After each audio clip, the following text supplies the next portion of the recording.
যে দেশের অবস্থা এই মুহূর্তেও ভালো না, কিন্তু জনগণের প্রধান অধিকারটা ফিরিয়ে দেয়। জুলাই মাসের 1 তারিখে আমরা 1 বর্ষ পূরণ উদযাপন করছি সেই ফ্যাসিবাদ সরকারের বিরুদ্ধে যে আন্দোলনের মাধ্যমে এত লম্বা কালীন সময় 15 বছর বাংলাদেশের গণতন্ত্রকে যারা আঁকড়ে রেখেছিল, আটকে রেখেছিল, তাদের পতনের উদযাপন এই জুলাই মাস।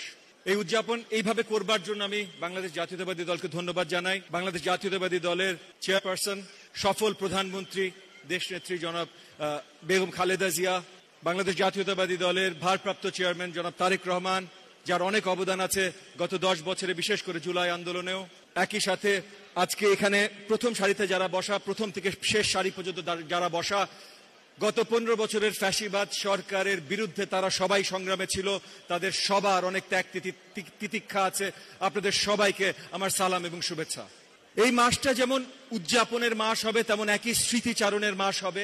সুদূর 15 বছর ধরে আমরা যত ত্যাগ স্বীকার করেছি, আজকে এখানে মায়ের ডাক থেকে যারা এসেছিলেন, যারা বাবা হারিয়েছেন, যারা নিজেদের আত্মীয় স্বজন হারিয়েছেন, তাদের সবার দুঃখ যেমন আমরা মনে করি, একই সাথে আমরা প্রতিজ্ঞাবদ্ধ থাকতে চাই যে এই দুঃখ যেমন আগামীতে যেন কখনো না পুনরাবৃত্তি হয়।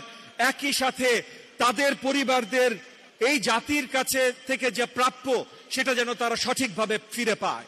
আরেকটা জিনিস, এই জিনিসগুলো তাদেরকে ফেরত দিতে হলে যেই স্বপ্ন নিয়ে জুলাই আন্দোলন হয়েছিল, আমরা হয়তো এক একজন এক এক জায়গা থেকে করেছি, এক এক ভাবে করেছি, কিন্তু সবার একটা স্বপ্ন ছিল আমরা আবার গণতান্ত্রিক বাংলাদেশ ফিরে পাবো, আমরা আবার সবাই নিজেদের ভালোবাসার সুন্দর বাংলাদেশে বসবাস করতে পারবো, আমরা আমাদের সুন্দর স্বপ্নের বাংলাদেশ গড়তে পারবো।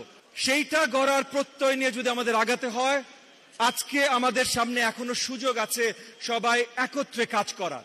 জুলাইয়ে আজ থেকে ঠিক 1 বছর আগে আমরা কেউ কারোর কাছে কোনো পরিচিতি জিজ্ঞেস করিনি, আমরা কেউ কারোর কাছে দলের পরিচয়, ধর্মের পরিচয় কোনো কিছু জিজ্ঞেস করিনি। পিআর চাই, এইটা চাই, কি চাই, কিচ্ছু জিজ্ঞেস করি নাই। আমরা সবাই একসাথে মাঠে ছিলাম।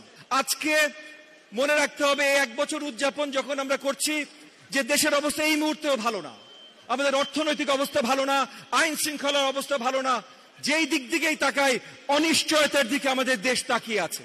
এইখান থেকে যদি আমাদের দেশকে আবার বাঁচাতে হয়, তাহলে আবার ওই ঐক্যমতের জায়গায় আসতে হবে এবং সেই ঐক্যমতের মাধ্যমে শীঘ্র একটা নির্বাচনে আসতে হবে। আমি আজকে এখানে দাঁড়িয়ে জনাব তারেক রহমান সহ সকলকে ধন্যবাদ জানিয়ে একটাই শুধু কথা বলবো, চলেন ভাই আবার 1 বছর আগে যেমন সবাই একসাথে ছিলাম, সবাই একসাথে হই, একসাথে ভিন্ন ভিন্ন দল, ভিন্ন ভিন্ন মতে নির্বাচন করি, কিন্তু জনগণের প্রধান অধিকারটা ফিরিয়ে দেই এবং দেশের স্টেবিলিটি ফিরিয়ে নিয়ে আসি। আপনাদের সবাইকে অসংখ্য ধন্যবাদ।